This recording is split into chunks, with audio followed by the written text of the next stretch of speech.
Hello students. Today we will start with the second lecture of biotechnology and we'll be discussing in a short revision that we have studied the enzyme part of biotechnology. हमने 3 tools पढ़े थे, enzymes, vector और competent host. तो हमने उसमें enzyme, जो भी enzyme लग रहे थे वो कंप्लीट किया था और उसमें हमने एक डिफ्रेंसिएशन देखा था एक्सोन्यूक्लियस और एंडोन्यूक्लियस का. और हमने यहाँ देखा था कि बायोटेक्नोलॉजी प्रोसीजर्स में एंडोन्यूक्लियस का इस्तेमाल ज़्यादा किया जाता है. Restriction endonuclease plays an important role, जिसको हमने मॉलिक्यूलर सीजर भी बोला. और इसीलिए हमने रेस्ट्रिक्शन एंडोन्यूक्लियस को डिटेल में भी पढ़ा था, जिसमें उसका नॉमेनक्लेचर भी हमने कवर किया था, है ना. आज हम पढ़ेंगे the mechanism of restriction endonuclease.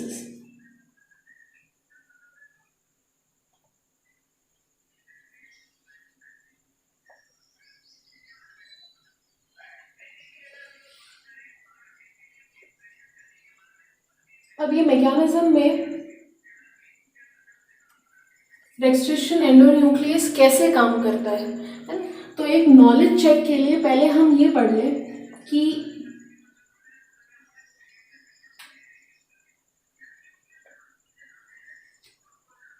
Endonuclease molecular scissor है, मतलब वो कैसे एक्ट करता था, है ना. तो हमने पिछले लेक्चर में ये पढ़ा था कि they identify a specific site और स्पेसिफिक सीक्वेंस, है ना. तो वो स्पेसिफिक सीक्वेंस या वो स्पेसिफिक साइट क्या है, तो they identify palindromic sequences.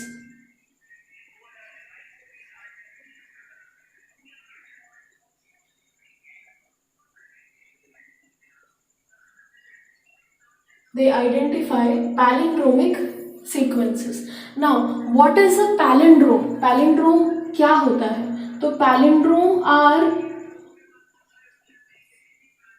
certain words like Malayalam. This is an example of our normal word कि palindrome क्या होते हैं. तो palindrome जैसे ये वर्ड है मलयालम, अब आप इसको यहाँ से स्पेल करें या इसको यहाँ से स्पेल करें. फॉर एग्जाम्पल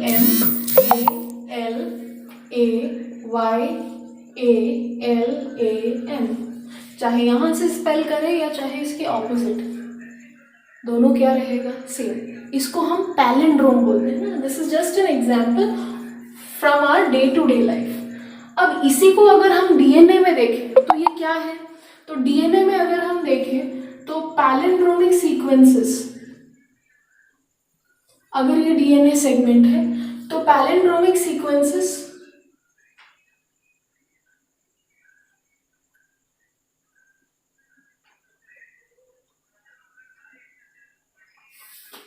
ये पैलिंड्रोमिक सीक्वेंस है. इसको अगर आप यहां से पढ़ो GAATTC, इसको यहां से पढ़ो GAATTC, है ना. आपको पता है ये वर्ड, ये लेटर्स किसको सिंबलाइज करते हैं. This is a palindromic sequence. तो रेस्ट्रिक्शन एंडोन्यूक्लियस सबसे पहले पैलिंड्रोमिक सीक्वेंस को आइडेंटिफाई करता है and they cut the palindromic,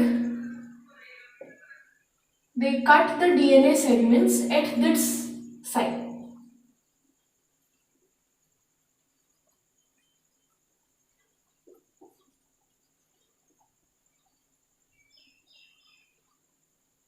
ठीक है. एंड ये जो cutting of DNA segment from palindromic site है, they also leave sticky end. Now this is an important topic to understand. ठीक है. अब हम बोल रहे हैं कि this is a DNA segment,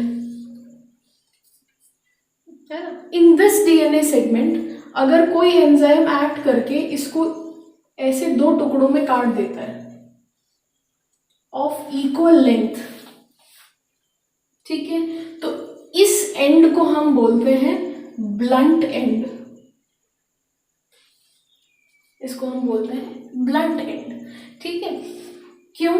क्योंकि अब ये किसी के साथ जुड़ेगा तो there is no connection for it. अगर हम इसी डीएनए फ्रैगमेंट को रेस्ट्रिक्शन एंडोन्यूक्लियस से ट्रीट करते हैं, तो इसका जो कट बनेगा वो ऐसा बनेगा। The cut will be somewhat like this. अब इसका क्या मतलब है, जो दो सेगमेंट्स बनेंगे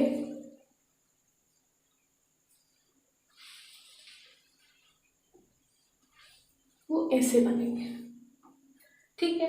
अब इसका क्या मतलब है, सी, अगर हम एक एग्जाम्पल लें, ये दो डिफरेंट मार्कर्स हैं, है ना, इसको अगर हम एक दूसरे के ऊपर रखने की कोशिश करें तो they won't be much stable, ठीक है। पर इसी को अगर हम इनके कैप के इससे अटका दें तो ये दोनों एक साथ रह सकते हैं, है ना। यही चीज हम स्टिकी एंड्स में देखते हैं। इन्होंने यहाँ पर एक एंड छोड़ दिया है, ठीक है, तो अब इसको जिसके साथ भी जुड़ना है, ये एंड अगर हम देखें, इसको हम नाम दे देते हैं, इसी एग्जाम्पल से हम आगे बढ़ते हैं कि ये डीएनए सेगमेंट था, ये पैलिंड्रोम है GAATTC, CTTAAG, है ना। अभी कैसे कट रहा है पैलिंड्रोम के टाइम पर, तो ये ऐसे कट रहा है,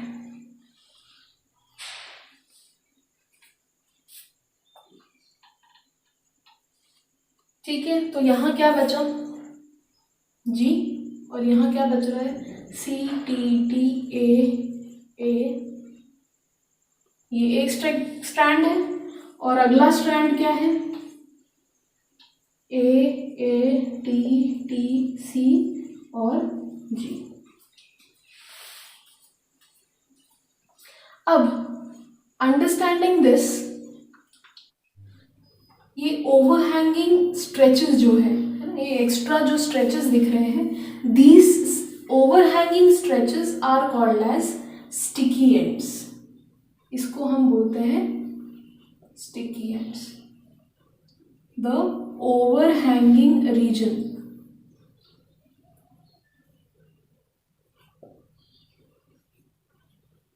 ठीक है, अब ये ओवरहैंगिंग रीजन कैसे हेल्प करते हैं, है ना। इन्होंने जगह दे दी है ऑलरेडी, है ना, यहाँ पे कॉम्प्लीमेंट्री जगह मिल गई है कि भाई जिसको अटैच होना है वो हमसे आके अटैच हो सकता है, यहाँ जगह खाली है। तो स्टिकी एंड्स ऐसे वर्क करते हैं कि जब इनको होस्ट में जाकर जुड़ना होता है तो they have ends where the host DNA can come and meet up. तो ये स्टिकी एंड जरूरी, ब्लंट एंड भी अगर क्रिएट हुए हैं तो ब्लंट एंड के साथ फिर हमको लिंकर्स या एडेप्टर्स लगाने पड़ते हैं, है ना। ये जैसे ब्लंट बिल्कुल स्ट्रेट है ना, इसमें ओवरहैंगिंग स्ट्रेचेस नहीं है। अब ओवरहैंगिंग नहीं है तो इसीलिए जैसे ये स्ट्रेट है और फिर इसके आगे हमें एक लिंकर लगाना पड़ेगा, ये लिंकर है, ताकि ओवरहैंगिंग स्ट्रेचेस मिल जाए। मतलब फिर से हमें ब्लंट एंड्स को भी स्टिकी एंड बनाना ही पड़ेगा। This is the basic concept of biotechnology and the working of restriction endonuclease, that they identify palindromic sites, they cut at the same position। अभी देखो सेम पोजीशन क्या, G और A के बीच में, तो नीचे से भी उन्होंने कहाँ पे काटा, G और A के बीच में, G और A and G और A। They identify palindromic site, they cut at the palindromic sequences and they leave overhanging stretches, and this overhanging stretches are known as sticky ends, ठीक है। and these sticky ends help in the recombination or in the help the DNA to combine with the host cell। Clear हो गया। अब ये हो गया working of restriction एंडोन्यूक्लियसेस। अगला हमारा टॉपिक आएगा कि how do we work to create a competent host, है ना। अब एक कंपैटिबल पार्टनर अगर हम बोले, जैसे हम लोग डेली नॉर्मल लाइफ का एक एग्जांपल लें, है ना, तो देयर इज अ बॉय और अ गर्ल, है ना, जिसकी शादी हमको करवानी है, ठीक है। तो we will approach a matrimonial site,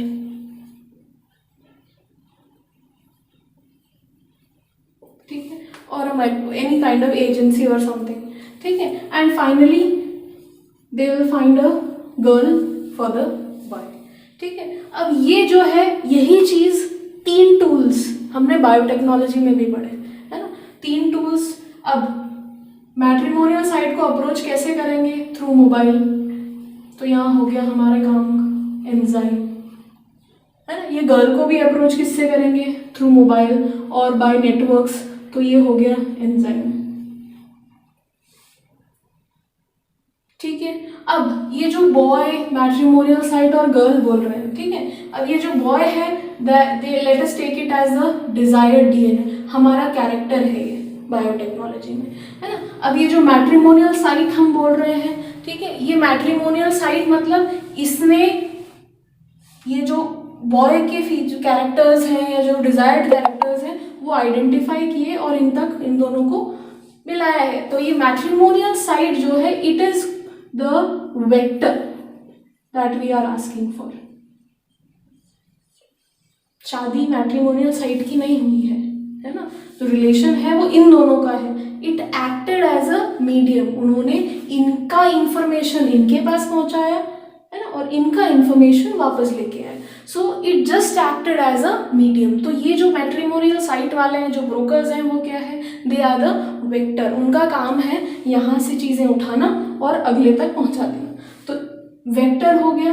and the third is the host, ठीक है।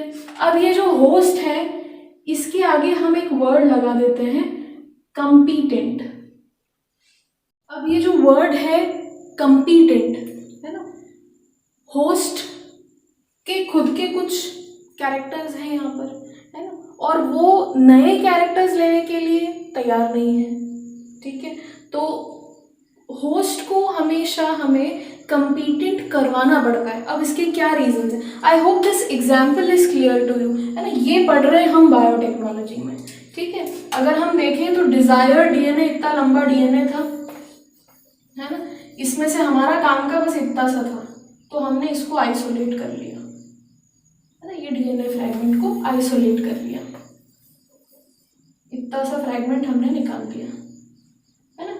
ये इसका एंजाइम लगा, रेस्ट्रिक्शन एंडोन्यूक्लियोसिस, ठीक है। अब ये फ्रैगमेंट को हमें वेक्टर में डालना पड़ा, ये वेक्टर था, let us take the vector as plasmid. अब हम ये भी पढ़ेंगे कि ये वेक्टर क्यों है ना, ये हम वेक्टर जब पढ़ेंगे तब पढ़ेंगे, ठीक है। अब ये प्लाज्मिड में से हमने ये वाला हटाया और ये नया वाला डीएनए जोड़ दिया इसके साथ।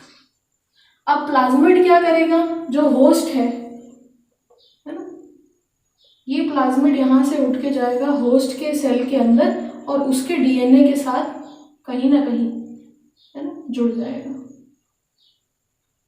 मतलब प्लाज्मिड अपना ये जो कैरेक्टर है ये इसको दे देगा।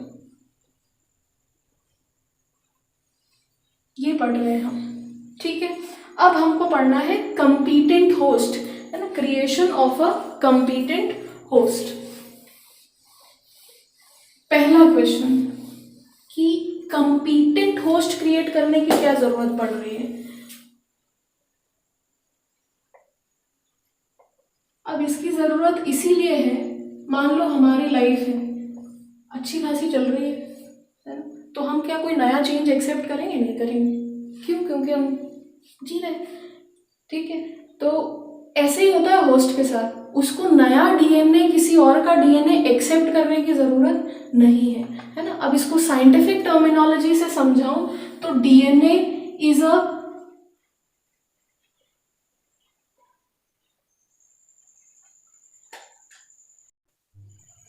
Hydrophilic molecule.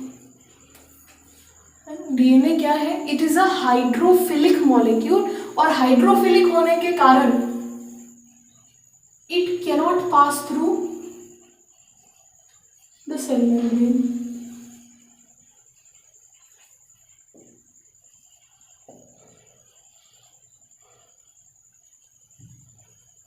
Hydro means water. Hydrophilic molecule होने के कारण ये सेल मेम्ब्रेन से पास थ्रू नहीं हो सकता, एंड देयरफॉर जो होस्ट है ना, उसको हमें कंपीटेंट करवाना पड़ेगा, है ना। कंपीटेंसी का मतलब होता है the ability to accept a foreign DNA,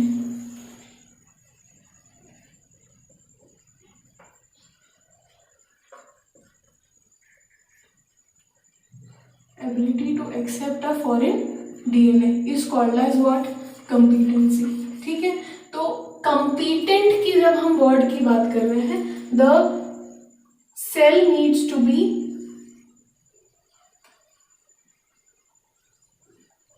made competent to accept the foreign DNA. अब ये competent बनाने के 4 ways हैं, 4 methods to make a cell competent. पहला मेथड है हीट शॉक मेथड. पहला मेथड है हीट शॉक मेथड. दूसरा मेथड है treatment with bivalent ions. Treatment with bivalent ion, यहाँ हम देंगे CaCl2. Then the third is electroporation.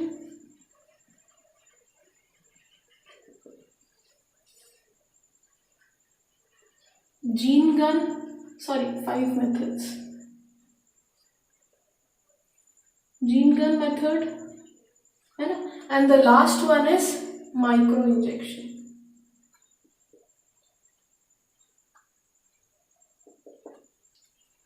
ये 5 मेथड्स हैं कि हम डीएनए को, एक दूसरे डीएनए को एक सेल के अंदर इंट्रोड्यूस करें. ठीक है, अब ये जो होस्ट है इसके अंदर पहले मेथड से कैसे हम नया डीएनए डाल सकते हैं. तो पहला मेथड है heat shock method. As the name suggest, heat shock method मतलब we'll provide heat as a shock, मतलब it is a surprise. For example, we will keep the cell and the desired DNA on ice, है ना. अभी work कैसे करता है, एक flow chart से हम समझते हैं ना. इसको पहले आइस में रखा, फिर इसको हीट दी, फिर आइस में रखा, फिर हीट दी. तो जब हम बोलते हैं अनफेवरेबल कंडीशन होती है तो सेल चेंज एक्सेप्ट कर लेता है. जैसे अगर हमको पहले भी बोला जाता था कि हाथ धोओ खाना खाने से पहले, सैनिटेशन रखो, हाइजीन रखो, नहीं रखते थे. पर कोरोना आया तो सबने किया, राइट. अब सब सैनिटेशन पे ध्यान रख रहे हैं. सो ऐसे ही है ये भी, जब फेवरेबल कंडीशन नहीं है तो the cell accepts the change. Cell फटाफट वो चेंज एक्सेप्ट कर लेगा. यहाँ पे हम चेंज किसको बोल रहे हैं, डिजायर्ड डीएनए को. तो जब सेल को हम आइस पे रखेंगे, फिर हीट पे रखेंगे, आइस पे रखेंगे, फिर हीट पे रखेंगे, तो there is an unfavourable change and now the cell is ready to accept the change. तो फटाफट ये डिजायर्ड डीएनए को सेल क्या कर लेगा, एक्सेप्ट कर लेगा. ठीक है, so this is what we understand in a heat shock method. ठीक है, अब आइस पे रखने के बाद it will be introduced to higher temperature,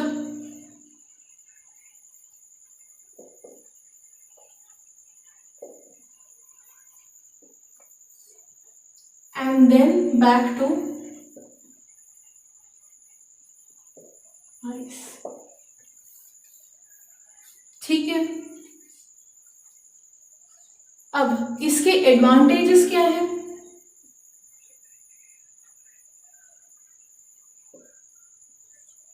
इसका एक बेसिक एडवांटेज ये है कि the cell accepts the desired DNA without any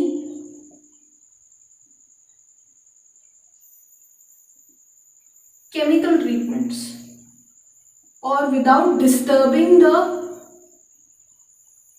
exact structure of a cell. हमने सेल को या सेल के स्ट्रक्चर को ओपन नहीं किया, कुछ और फिजिकल डैमेज नहीं पहुंचाया, केमिकल से ट्रीट नहीं किया और सेल ने डिजायर्ड डीएनए एक्सेप्ट कर लिया.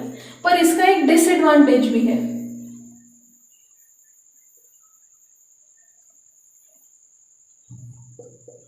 And I hope you must have understood it कि हमने उस पर्टिकुलर सेल को काफ़ी टेंस्ड एनवायरनमेंट में ट्रीट किया है ना. कभी गर्मी, कभी हीट, कभी. तो many a times it may not be able to survive this, है ना, या सेल के कुछ हो सकता है कुछ और चीज़ें चेंज हो जाए, तो here the cell has been introduced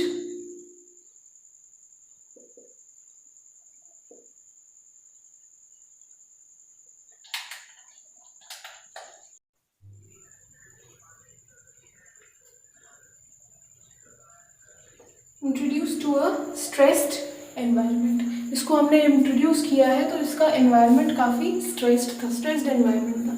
so this is the first method, that is heat shock method. Heat shock method में हमने आइस पर सेल को भी रखा और डिजायर्ड डीएनए सेगमेंट को भी रखा. Ice heat stressed environment made the cell to accept a change means the desired DNA. तो ये हो गया आपका पहला method. Now the second,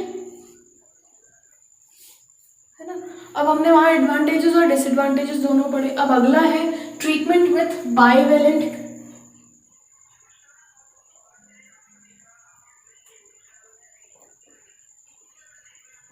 CaCl2, है ना, इसको हम बोलते हैं बाइवेलेंट कैटायन.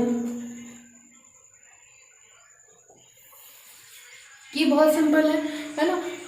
अब देखो इन दोनों प्रोसेसेस में ट्रीटमेंट विद बाइवेलेंट कैटायन अगर हम देखें तो यहाँ पर CaCl2 के डालने से desired DNA is accepted by the cell by the host cell through the pores of cell wall.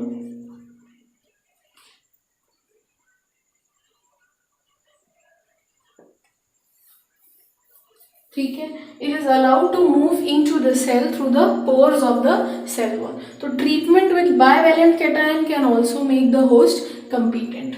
The third process is micro injection. अब अच्छा हाँ, ट्रीटमेंट ऑफ बाइवेलेंट कैटायन, यहाँ पर इसका कॉमन एडवांटेज अगर हम देखें तो एडवांटेज इसका as well as for the other one जो पहले हमने पढ़ा था, है ना, हीट शॉक मेथड. इन दोनों केसेस में you can treat more than one cell at the same time. एक ही टाइम पर हम एक से ज़्यादा सेल को ट्रीट कर सकते हैं. This is the most important advantage. अब माइक्रो इंजेक्शन की अगर हम बात करें, है ना, micro means small in size. Micro injection में it is a direct procedure where the desired DNA is directly injected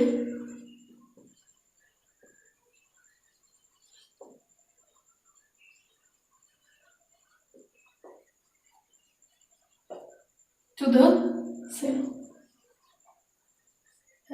desired DNA जो है वो डायरेक्टली इंजेक्ट किया जाता है इनटू द सेल. अब इसमें व्हाट आर द एडवांटेजेस?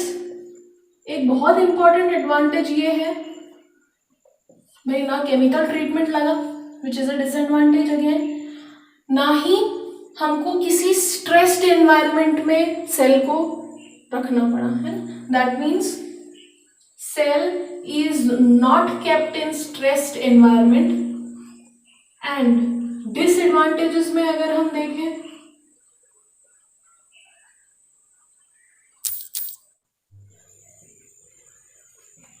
अगर हम डिसएडवांटेज की बात करें, है ना, the cell is not kept in a stressed environment, that is an advantage. It is not chemically treated also, that is an advantage.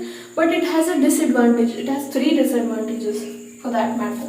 पहला है कि it is economically costlier and takes a lot of effort. हम micro injection की बात कर रहे हैं, मतलब एक सेल में डिजायर्ड DNA थ्रू इंजेक्शन पहुंचा रहे हैं, है ना. अगर हम देखें तो माइक्रो इंजेक्शन में कॉस्टलियर भी है, it requires a lot of effort and it requires a lot of effort to master this technique as well.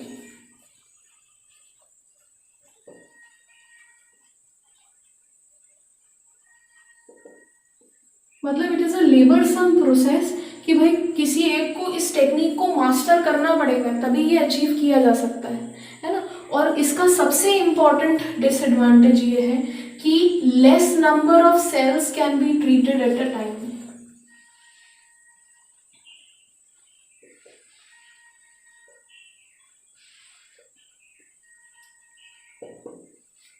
ठीक है, पर एक चीज भी है कि micro injection is a direct procedure and therefore the result is a sure shot. मतलब आप मान के चलो कि आपका रिजल्ट आना ही आना है क्योंकि आपने डायरेक्टली इंजेक्ट किया है। There is no chances of और there is a very less chance of failure.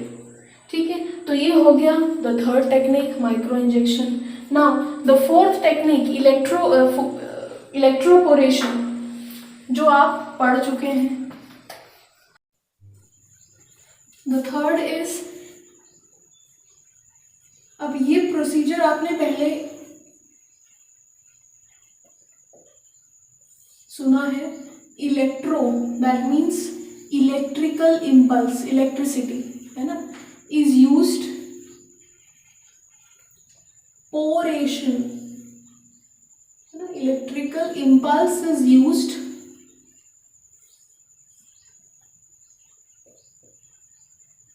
to send the desired DNA into the cell। Electrical impulse use किया जाता है ना। The cell has been given electrical impulse, तो जो cell का protoplasm है it will accept the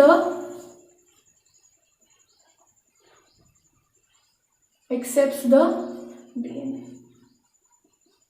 हम अगर देखें तो ये सेल है ना, इसके इलेक्ट्रिकल इम्पल्स देने से जो डिजायर्ड डीएनए है उसको ये प्रोटोप्लाज्म जो है वो एक्सेप्ट कर लेगा, है ना। ई कोलाई या बैक्टीरियल सेल, जिस भी को ई कोलाई यूज करें, जो भी bacteria, mostly E coli use होता है, but whatever bacteria we are using it will accept it. The last is gene gun और शॉटगन मेथड, है ना। जीन गन या शॉटगन मेथड ये आपने केमिस्ट्री में भी पढ़ा है ना। एक्सेलरेटेड और bombardment of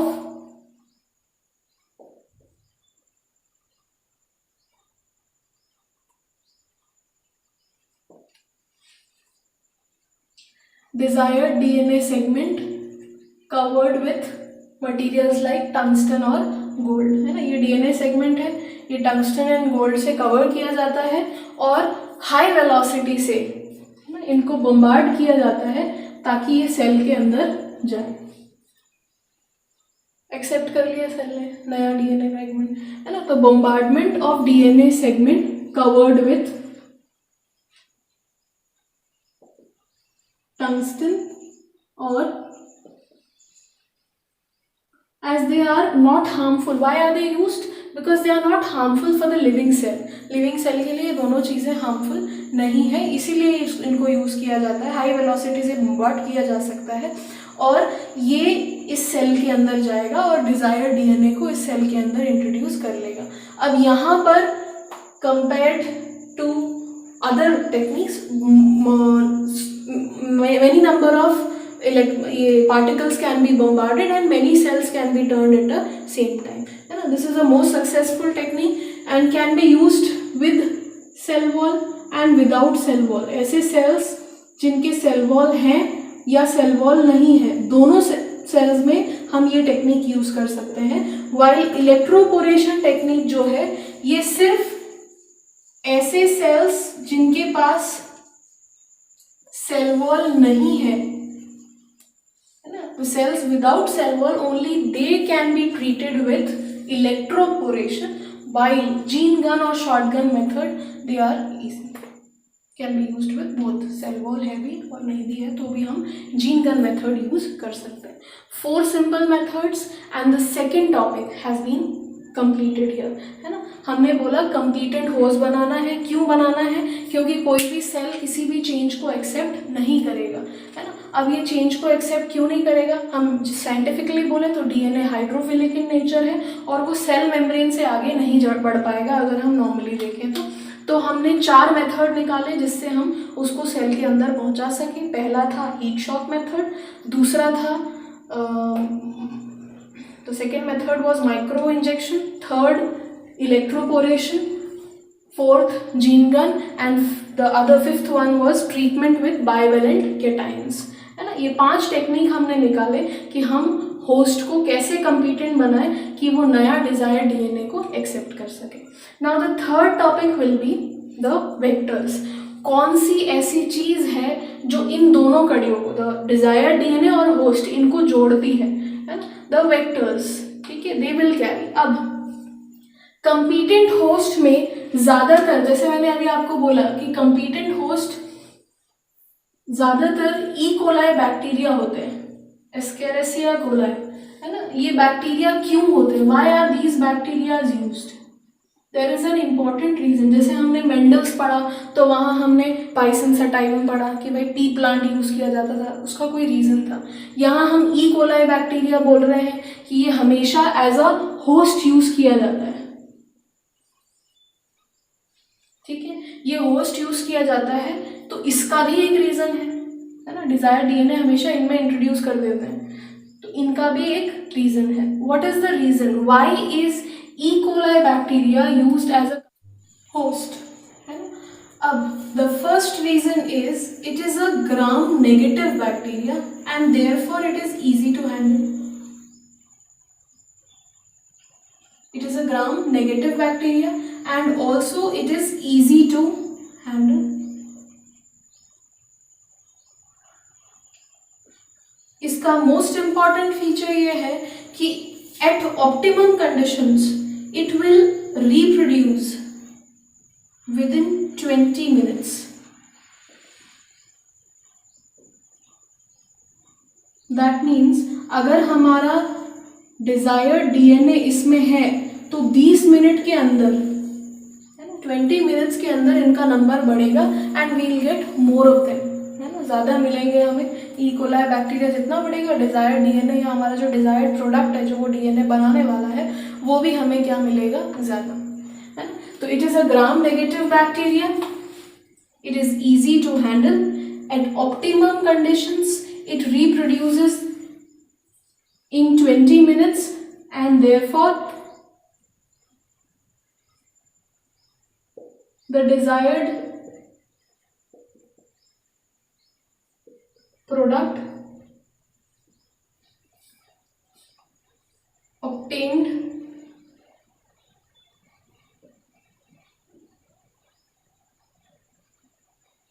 will be more and it also becomes easy. And the fourth is it accepts variety of vectors. E coli bacteria एक ऐसा बैक्टीरिया है जो बहुत ही अलग अलग वैरायटी ऑफ वेक्टर्स को एक्सेप्ट कर सकता है, ठीक है। So here we are done with the second part और the second tool of biotechnology and that is competent host. In the next lecture we will be discussing the third part of it, that is the vector, ठीक है।